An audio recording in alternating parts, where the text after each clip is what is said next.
If you look around my workshop, you might notice something. I don't have a lamp. So I thought, why not build one? And since I'm a huge Pokemon fan, let's make it theme about the first generation. When I think of lamps, I think of light. And when I think of light, I think of fire. I bet you know where this is going, right? That's right, I am making a lamp based on Charizard. One of the most popular Pokemon is coming to life in my workshop today. But in order to make this one look very cool, I'm gonna need to do a couple of things. So let's start with one of the coolest parts, fire breathing. To do so, I'm going to need two things, and the first one is a fog machine.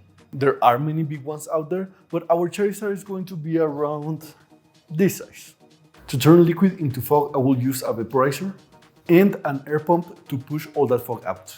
Also, I will fill the vaporizer here with some vegetable glycerin. Never mind that, because I just went out and got me a new coil. You can see I already soldered the bottom, but there are a couple of differences between this one and the other one.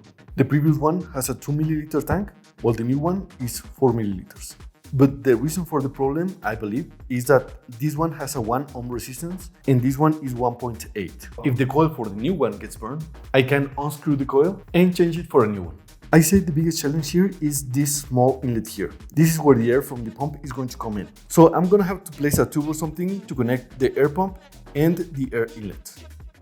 So I went ahead and cut the tube for the connection. Put it together with hot glue. And it broke. And then I thought it was a better idea to cut a piece of rubber to surround the coil and keep it in place with a 3D printed part, which also broke. Twice. You know what? I'm going to try this version just to make sure this even works before making a stronger 3D printed part. Finally, oh man, so much fog. Nice. And now to the next step. I am very excited for this, but it's going to take some time, at least for me. See, videos up until now have been about things with geometrical shapes. Jinx Jumper from League of Legends, Orisa's Cannon from Overwatch, Mantis Blade from Cyberpunk, etc, etc. And while there are geometrical Pokemons, Charizard is not one of them. So I decided for this project to learn a new design software called Blender, which is going to help me make designs of an organic nature. I was curious about it since a long time, but I didn't really need to learn it up until now. So I'm going to take some courses, make some tests, so I guess I will see you in around a week.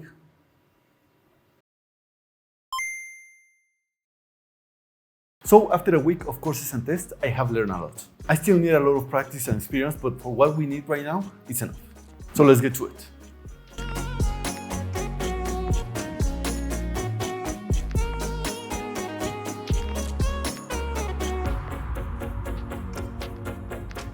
I know it looks like Kirby right now, but just okay.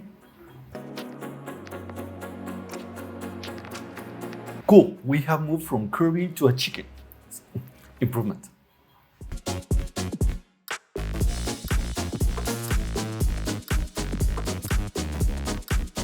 Alright, our Charizard is looking fine.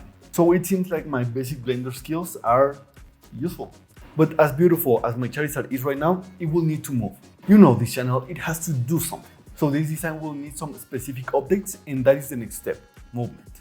Charizard needs to look alive, so he's gotta breathe. To mimic that, some parts will need to move.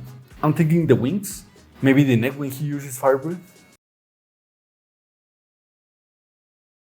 Yeah, I think those are the ones I need to have. But I have the design of Charizard ready in Blender, so I have to move it to Fusion 360 for the mechanism of rotation for the wings and neck. If you didn't know, Charizard actually has a pretty emotional backstory. When he was a cute little Charmander, he was actually abandoned in the forest by his previous trainer because he thought Charmander was too weak. When Ash found him, Charmander wouldn't go anywhere else because he was still waiting for his trainer to come back. Still gets me.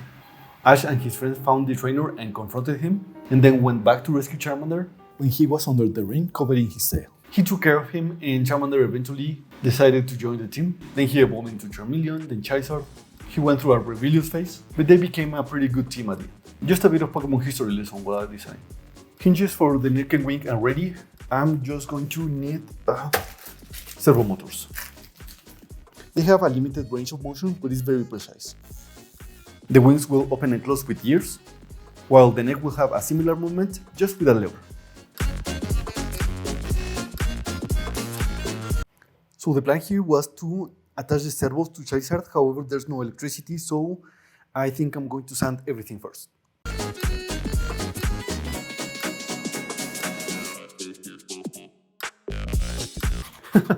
To be honest, I feel like I'm giving Charizard a manicure right now. Oh, I also broke the legs by accident, but on the bright side, I can sand them more easily and then I can glue them back together. Everything is sanded and the legs are glued back.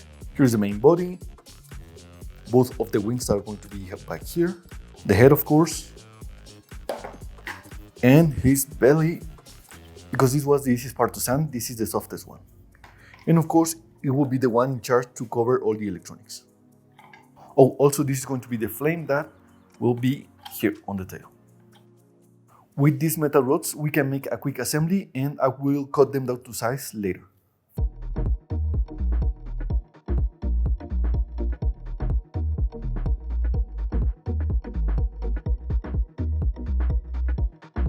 Okay, I know it looks weird with all the metals sticking out, but after I cut them, you're not going to be able to see any of them.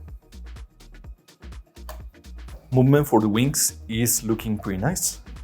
Actually, smoother than I thought.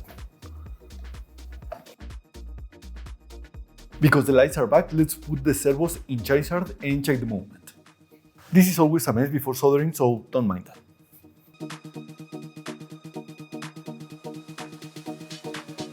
Look at that Charizard move. I programmed the servos so when the wings are fully open or closed, it slows down, so it gives a little bit of a more natural movement. And as I said, all of these motors are going to be covered by the belly. Alright, that's enough. Oh, sorry.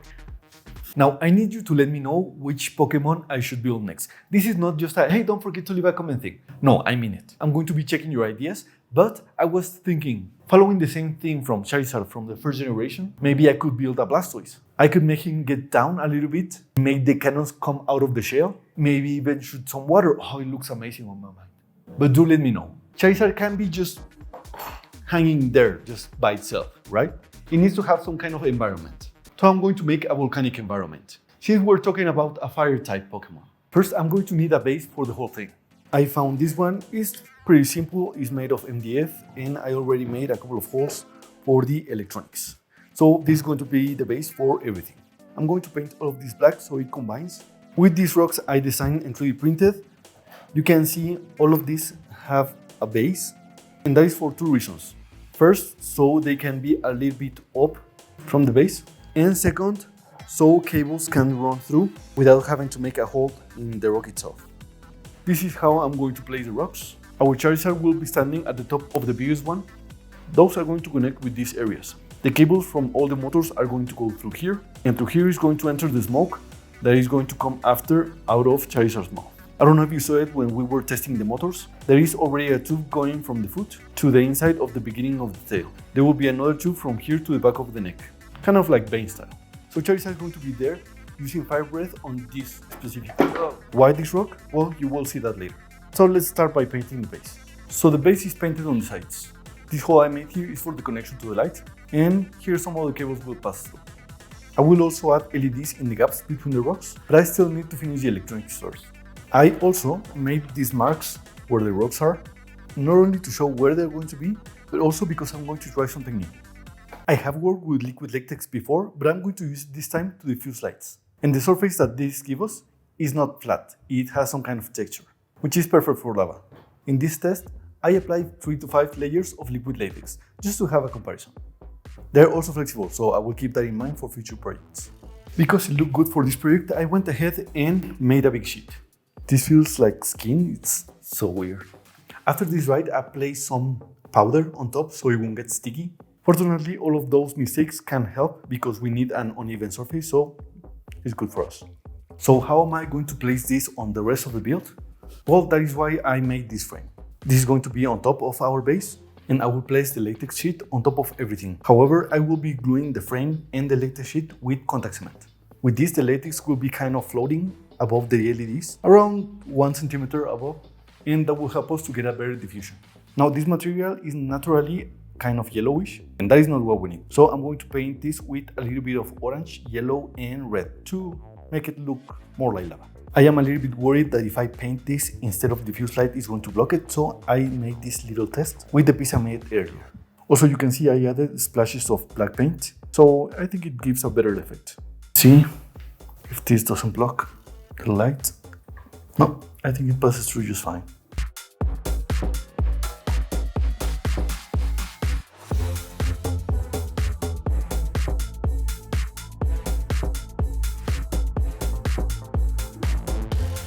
You can see I'm cutting on the inside of the rock base, and that is because since this material is not only flexible but also elastic, because the circle will be smaller than the rock, it will kind of hug it a little bit and will make it look like the lava is kind of going on top of the rock in some places. We will see if that works in a second.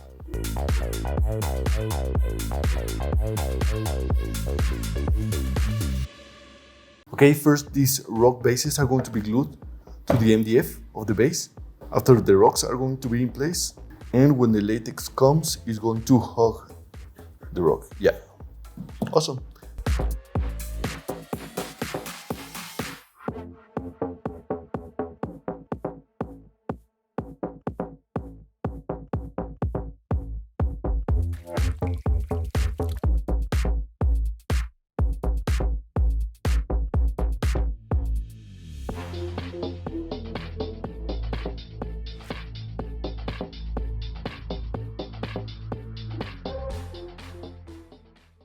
Now I'm going to show you something pretty awesome that I was only able to achieve thanks to the sponsor of this video, JLC 3DP. Because of Charizard, I was able to win the Volcano badge, and I wanted that to be a critical part of this build. So I designed the badge, uploaded the file to the JLC 3DP site.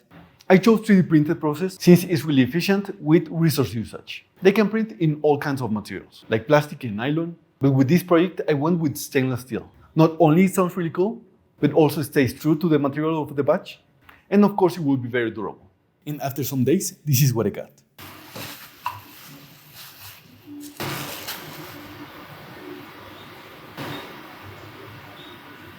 This is the Volcano badge you see in the series, and this is a base I'm going to use to put it on. The fact that these are metal, with its weight and the feel, just makes it so much better. The ordering process was very easy, and they're offering $60 in coupons for new users. I left a link to their site in the description so you can check it out yourself. Of course, you saw this big gap on the red rock. This is where this small piece will go and where I will glue our first steel part. On top of all of this is where our badge is going to go. All of this is going to have a button in the back, meaning that after I set this whole assembly, I'm going to be able to press it. Which takes us to the electronics. It is time to show you what this beautiful mess does, and I will fix all of this later on. First, I will turn everything on. Lava will light up and reduce brightness until it gets to 0. And Charizard will move like it is breathing. And this is where the Volcano badge comes in. The rock will have an infrared sensor. When I place the badge on the rock, all the lava is going to start glowing. And when I press the button, our Charizard will use fire breath, meaning the fog machine and air pump will turn on. Parallel to that, lights placed in the rocks will light up red, giving the smoke a bit of a fire color. And after that, Charizard will go back to just breathing. Pretty cool, right? And I left this space in the middle so the light of an LED will shine through. Okay, time lapse to move all the electronics to perf boards.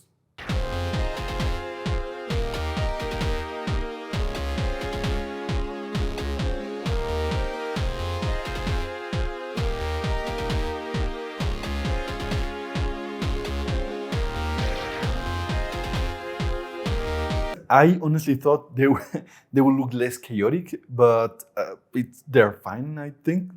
You tell me. This is such a mess. I tested everything, all is working very nice. Nevertheless, I bet that in less than 60 seconds, I can make all of that make sense to you. This is our wall plug. It outputs 12 volts. It is much bigger than this one because this one can output a lot more power. That is why it's so chunky. None of this works with 12 volts. That is why I have these 4 guys. They are the same as this. This is a buck converter which can step down voltage, and this is a buck boost which can step it down and also step it up. I could have done everything with buck converter, but I have a lot of this and few of this, so that is why I mix them up. So those 4 guys are going to give 4.5 volts to the cartridge, 5 volts to the pump, LEDs and relays, 6 volts to the servo motors, and 9 volts to the Arduinos. Arduinos can work with 12 volts, but they were going a little bit crazy, so I stepped it down to 9 and they were working fine. The Arduinos tells directly what to do to the servo motors and LEDs, how to move or shine and when to do it. But the pump and vape can only be on or off. That's why I placed these two relays, which act like they are plugging or unplugging them. Finally, these LEDs that are going to be in Charizard's tail work with 3.3 volts, so they're connected directly to the Arduino. So I hope all of that made sense. All the cables make it look pretty messy, but the working principle is really simple. Finally, before putting everything together, we need to paint Charizard and the rock and also the badge.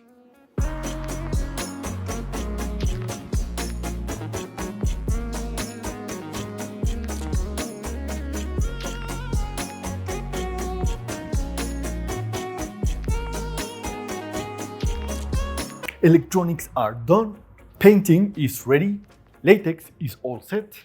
You go give this video a like if you're enjoying it, and I just got a haircut. Now the last thing we need to do is assemble everything so we can finally have our Charizard lamp. Let's finish this project. I place this connector on the inside, like this, and the cables are going to be passing through this small hole. And this is the part where we start bringing the electronics. The hole on the side was made for this switch. It is good practice to test everything as you build it, just to make sure everything works, and if something doesn't, you can find right away why. Now, most of the electronics are going to be under this big rock where Charizard is going to stand, so I can start attaching these boards to the base as long as they are inside the area we marked before. The main PCB is already attached with 2 screws in the corners, but as you can see, our space is limited. Good thing is that the rock that is going to be on top has a lot of depth, and to take advantage of that, I'm going to stack these 3 buck boosts on top of each other using this. These are spacers that are made of plastic, so you don't have to worry about any short circuit by connecting 2 PCBs together. Our voltage regulator sandwich is ready, and now I'm going to glue all the parts to the MDF using hot glue.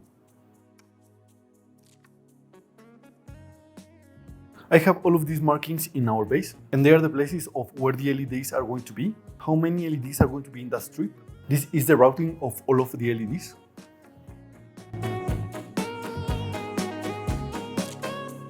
Okay, so all the lights are placed. We can go ahead and make a test just to make sure they look the way they should. So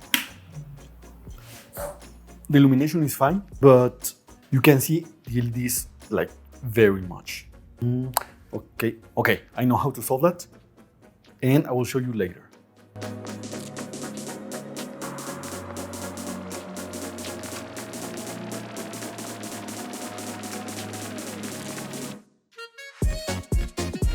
This light is turning blue. That means there's some kind of short. I can exchange this LED and see what's going on.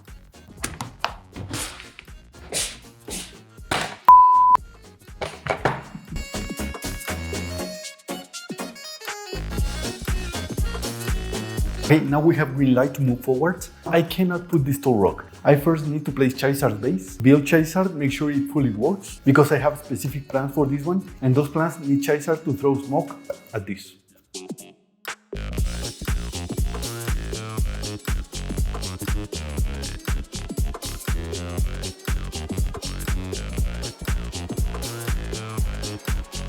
Servo is already attached correctly, and now to test the smoke. I need to see where the smoke hits, and that is the center point. There's a lot of smoke. That is the center point.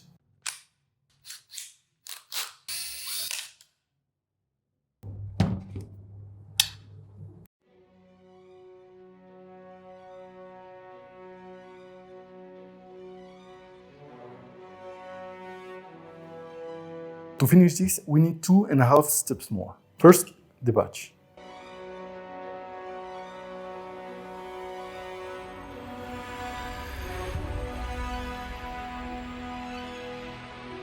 Badge is ready. Did I tell you, by the way, I'm really proud of this? It is cute, but it's also pretty cool. Now the second step, lava.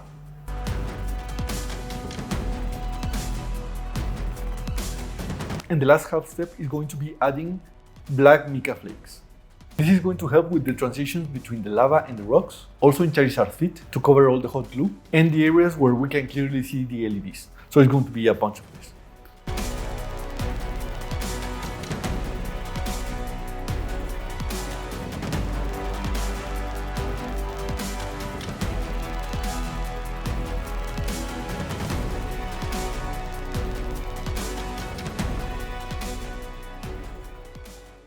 I hope you're ready because our lamp is finished. Here it is, all assembled, and look at it, incredible. In the beginning, I was only going to make Charizard, but it was a good choice to make also the environment. This project took way longer than expected because I started this in May, but it was totally worth it. In the end, this channel is about building tech for movies and games, and also bring some of those characters to life with a bit of technology. If you're interested in more projects like this, I do suggest you subscribe. We're getting close to 700 subscribers right now, so join the team. Now let's test this.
The lava ended up looking way better than I expected.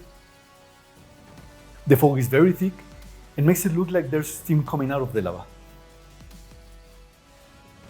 I love how the batch looks like it is burning, and also as soon as I remove it, all the lava stops glowing. But when I put it back, right away everything is burning up again. So there it is, the brand new Animatronics Charizard lamp, lighting up my life. Remember to let me know which Pokemon you think I should do next, and if you like the Blastoise idea. Also a Snorlax I think should be fun, like it is sleeping but maybe waking up and waving his hand. It's, oh man, so many ideas. But that one, I like that one too. Anyway, let me know in the comments and I will see what I can do. What you think about it, here are more videos for you to watch, and I will see you in the next one. Never turning you off.